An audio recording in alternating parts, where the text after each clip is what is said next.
आज यहाँ मानव अधिकार निगरानी समिति पीपल की ओर से आयोजित इस सांसद परिचर्चा में बहुत ही महत्वपूर्ण विषय पर चर्चा हो रही है। उसमें हमारे बीच में उपस्थित हमारे लगातार औरंगाबाद से सांसद सुशील कुमार सिंह जी, हम सबके बहुत ही वरिष्ठ नेता डॉक्टर सोम वाजपेयी जी, संघ मित्रा जी, हमारे इमरान तांबड़ी जी और हमारे बहुत पुराने मित्र कमल किशोर जी लगातार हमारे बीच में, और डॉक्टर लेनिन रघुवंशी जी और डॉक्टर अरुण गुप्ता जी, श्रुति जी और यहाँ पर उपस्थित सभी बंधु। जब डॉक्टर अरुण गुप्ता जी प्रेजेंटेशन दे रहे थे तो वो डाटा देखकर ही लग रहा था कि अगर 25% की दर से अगर मोटापा बढ़ रहा है और लगभग 15% हमारे बच्चों की जो आबादी है अगर वो मोटापे से ग्रसित है, कुपोषण के अलावा है, कुपोषण है वो अलग है, लेकिन मोटापे से जो ग्रसित है उसकी आबादी भी लगभग 15% है, 3.4 मिलियन जो यहाँ डेटा आया। तो ये जिस तेजी से बढ़ रही है, और जैसा इसमें एक डेटा आया कि 56% बच्चों के बीच में जो ब्लड में है वो हाई शुगर और हाई जिसको बोलेंगे नमक और वसा और चीनी, इसकी जो मात्रा उनके खून में मिली वो सचमुच बड़ी चिंतनीय है। अभी हमसे पूर्व में अधिकतर वक्ताओं ने कहा कि बच्चे देश का भविष्य है। मुझे लगता है कि बच्चे तो देश का भविष्य हैं और ये बच्चे ही आने वाले समय में हमारी वर्कफोर्स है। और हमारे यहाँ कहा जाता है कि जैसा अन्न वैसा मन। तो ये जो हमारा भोजन है ये हमारी शारीरिक संरचना के ऊपर बहुत प्रभाव डालता है। और मैं स्लम्स के बीच में काम करता हूँ, सुशील जी जानते हैं, और मुझे इंटरनेशनल अवार्ड भी मिला उसमें। तो स्लम्स के बीच में जाकर मैं देखता हूँ झुग्गी झोपड़ियों में कि हर साल एक बड़ी संख्या में लोग जो है अपनी कार्य क्षमता खो देते हैं बीमारियों के कारण। तो वो पॉल्यूशन की वजह से, गंदे पानी की वजह से और उसकी वजह से होती है, और उसके कारण वो काम करने लायक ही नहीं रह जाते। तो उनके ऊपर जो पूरा का पूरा परिवार आश्रित होता है वो उसका पूरा का पूरा जीवन यापन ही संकट में पड़ जाता है। ऐसे ही अगर हम इसको देखें, देश की दृष्टि से देखें, तो अगर हम मान लें कि 56% बच्चे जो है अगर इस बीमारी से हमारे ग्रसित हो जाएंगे, तो आप कल्पना कीजिए कि आने वाले समय में वो देश को क्या कंट्रीब्यूट करेंगे।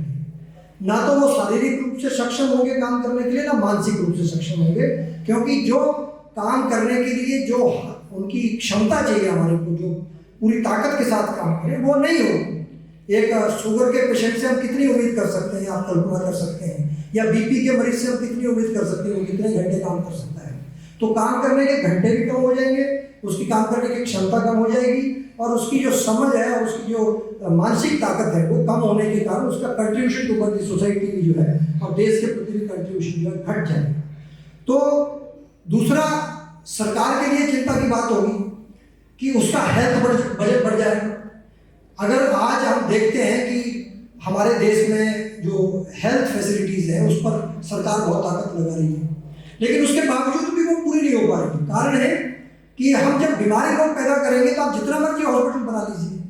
तो सरकार के लिए मुझे लगता है ये बेस्ट इन्वेस्टमेंट है कि बजाय हॉस्पिटल बनाने के अगर हम अपने बच्चों के स्वास्थ्य के ऊपर ही ध्यान दे दें, और अगर हम अपनी जनरेशन को हेल्दी पैदा बनाएं, तो निश्चित तौर पर हमारा हेल्थ बजट जो है वो प्रोपोर्शनेट कम होगा, और उस पैसे को हम इस तरफ खर्च कर सकते हैं हमारे बच्चों के भविष्य की तरफ, एजुकेशन में और बाकी चीज़ों में, स्किल में।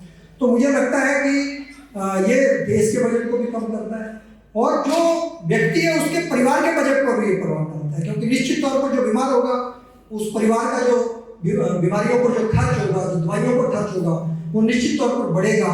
तो वो अपने परिवार के जो बिजनेस है, व्यापार है, धंधे, उसके डेवलपमेंट की बजाय जो है वो निश्चित तौर पर उसका इन्वेस्टमेंट बीमारी के इलाज में ज़्यादा होगा। तो ये अपने आप में फिर देश के लिए नुकसानदायक होगा।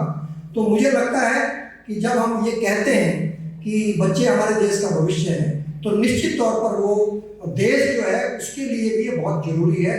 तो आज मुझे लगता है कि जिस तरह से चौतरफा आक्रमण, जैसा डॉक्टर सोम वाजपेयी ने बताया कि हम खाने में देख लें और जिस तरह की उसमें पेस्टिसाइड्स हैं, जिस तरह की उसमें यूरिया है, उसके कंटेंट्स हैं, और उसके बाद जैसा जहर उसमें आ रहा है, और फिर पैकेज फूड की जब बात आ जाती है तो निश्चित तौर पर इसमें मेरा एक सुझाव है। आपने जो सारे सुझाव जो आपने रखे उसमें एक सुझाव और रखिए आप, क्योंकि इसकी मुझे जो सबसे बड़ी जो इसकी सफलता का कारण, जो ये बड़ी कंपनियां जिसकी हम बात कर रहे हैं पैकेज फूड वाली, जैसा कहा कि इसकी रीच बहुत है, आज ये बिल्कुल गांव के कोने तक चला गया। तो उसकी वजह क्या है?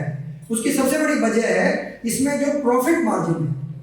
तो क्या है कि ये जो पैकेज फूड है इसमें प्रॉफिट मार्जिन अनलिमिटेड है, किसी को पता ही नहीं है कितना है। तो अगर सरकार इसकी उत्पादन लागत के ऊपर जो परसेंटेज तय कर दे, तो अगर उसमें हम तय कर दें कि भाई आप इससे ज्यादा प्रॉफिट नहीं ले सकते, यू डिक्लेयर योर कॉस्ट और कॉस्ट ऑफ प्रोडक्शन, और उसके ऊपर आप प्रॉफिट मार्जिन जो है उसकी परसेंटेज तय कर दीजिए, उससे ज़्यादा लेना वाजिब भी नहीं। और ये तो हमारे शास्त्रों में भी कहा है कि कितना प्रॉफिट लेना चाहिए व्यक्ति को। तो अगर उसके ऊपर हम ठीक से रिस्ट्रिक्शन लगा देंगे तो इसकी रीच ऑटोमेटिकली, जो एडवर्टाइजमेंट जो आप कह रहे हैं बहुत सारे विज्ञापन आ रहे हैं तो आएंगे ही, क्योंकि उसमें अनलिमिटेड मार्जिन है, तो किसी को पता ही नहीं कितना पैसा कमा रहे हैं। तो फिर हमारे बड़े बड़े अभिनेता, कितने बड़े अभिनेता हो, उसको पैसे मिलते हैं तो वो तो जहर को भी कहेगा बहुत अच्छा है खाओ, तो और बच्चे उसको फॉलो करते हैं, क्योंकि आजकल ये समाज के अंदर जो है वो भले ही वो हीरो हीरोइन जो है वो एक्टिंग करते हो, लेकिन हमारे बच्चे कहीं ना कहीं उनको आदर्श मान लेते हैं। तो उसका एक प्रभाव सोसाइटी के ऊपर पड़ता है, और ये कंपनियां उनका यूज करके और फिर अपने प्रोडक्ट की मार्केटिंग को बढ़ाती हैं। तो हमें अगर इसकी कॉस्ट पर हम रिस्ट्रिक्शन कर देंगे तो ये पूरी की पूरी चेन पर जो है वो निश्चित तौर पर जो है रिस्ट्रिक्शन बनेगा। और स्कूल्स जो, जैसा हमारी संघमित्रा जी ने कहा, बहुत अच्छी बात कही है कि अगर हम स्कूल्स को पकड़ लेंगे नीचे लेवल पर, अगर स्कूल्स में अवेयरनेस को हमने पकड़ लिया तो बहुत बड़ा इसमें जो है वो मैं समझता हूँ कि बहुत काम इसमें हो सकता है तेजी से, क्योंकि स्कूल के स्तर पर अगर बच्चों में हम अगर जागरूकता फैला लेंगे तो उसका बहुत सारा परिणाम जो हमें जल्दी मिल सकेंगे। तो इसको भी हमें लगता है कि इस सुझाव में शामिल कर लेना चाहिए जो आपने बनाए हैं। और अंत में मैं इतना ही कहूँगा कि भारत देश की जो तकसीर है या भारत देश का जो स्वभाव रहा है, यहाँ पर अगर हम आदिकाल से देखें तो हमारे जो समाज के अंदर काम करने वाले हैं, जो हमारे आश्रम थे, जो सोसाइटी में ऋषि मुनि जिसको हम बोलते थे, जो उनका कंट्रीब्यूशन है समाज के अंदर, वो राजा नहीं थे बट वो समाज के अंदर काम करने वाले लोग थे, तो उनका कंट्रीब्यूशन हमेशा ज़्यादा रहा है। और इतिहास में एक वशिष्ठ और विश्वजीत के बीच का जो संघर्ष है उसका हमेशा जिक्र आता है कि किस प्रकार विश्व विजेता विश्वजीत जो है वो एक समाज सेविका से हार गया था। तो उसके बाद उसको महसूस हुआ कि मैं राजा होकर हार गया, तो उन्होंने भी एक आश्रम की स्थापना करी। बाद में वो ओम भूर्भुवः स्वः तत्सवितुर्वरेण्यं भर्गो देवस्य धीमहि धियो न प्रचोदयात् इस मंत्र का प्रतिपादन करके ऋषि बने, उनकी बड़ी इच्छा थी, और समाज सेवक बने। और मैं समझता हूँ कि आज जिस राम राज्य की हम बात करते हैं, जिस राम की हम बात करते हैं, अगर विश्वामित्र नहीं होते तो राम शायद राम नहीं होते। विश्वामित्र का बहुत बड़ा कंट्रीब्यूशन है जिसको हम याद नहीं करते हैं। तो राम को राम बनाने में विश्वामित्र का बहुत बड़ा कंट्रीब्यूशन है। उस विश्वामित्र ने जो है हमारे को बताया था कि समाज का रास्ता, इस विश्व विजेता राजा ने समाज सेवा का जो माध्यम चुना, तो एक देश को रास्ता दिखाया। और आज जो हमारी सामाजिक संस्थाएं हैं, जैसे हमारे डॉक्टर लेनिन जी हैं और इनकी पूरी टीम है, जिस तरह से रघुवंशी जी और उनकी पूरी टीम काम कर रही है, ये सचमुच सरकार के जो सरकारों का काम है उससे बड़ा काम जो है वो करते हैं। और मैं कोरोना काल के अंदर देखा कि जहाँ सरकारें नहीं पहुँच पाई थी, वहाँ मैंने देखा कि समाज के लोग वहाँ सरकार से पहले पहुँचकर जो है समाज की सेवा कर रहे थे और लोगों की मदद कर रहे थे। जहाँ सरकारें फैल जाती हैं वहाँ समाज में काम करने वाले लोग जो हैं वो काम करते हैं। बहुत बड़ी शक्ति है, और सरकार को समाज के अंदर काम करने वाले लोगों को और ताकत और उसको प्रमोट करना चाहिए। तो आज मैं साधुवाद दूंगा पूरी की पूरी टीम को कि बहुत ही बड़ा काम वो देश के लिए कर रहे हैं, क्योंकि वो देश के बच्चों को अगर सुरक्षित कर लेंगे, उनका भविष्य सुरक्षित कर लेंगे, उनको स्वस्थ रहने का रास्ता दिखा देंगे, और ये पैकेट फूड पर हम लोग लगा पाएंगे, और ये जो जहर खा रहे हैं इसको रोक पाएंगे, तो निश्चित तौर पर ये देश के ऊपर बहुत बड़ा उपकार होगा। तो मैं ईश्वर से यही प्रार्थना करूंगा कि इन सबको शक्ति दे और ये अपने अभियान में सफल हो। हम सब इनके साथ में हैं, जहां भी कहेंगे हम सब आपके साथ हमेशा खड़े रहेंगे। मैं इतना ही कहते हुए अपनी वाणी को विराम देता हूँ। जय जय।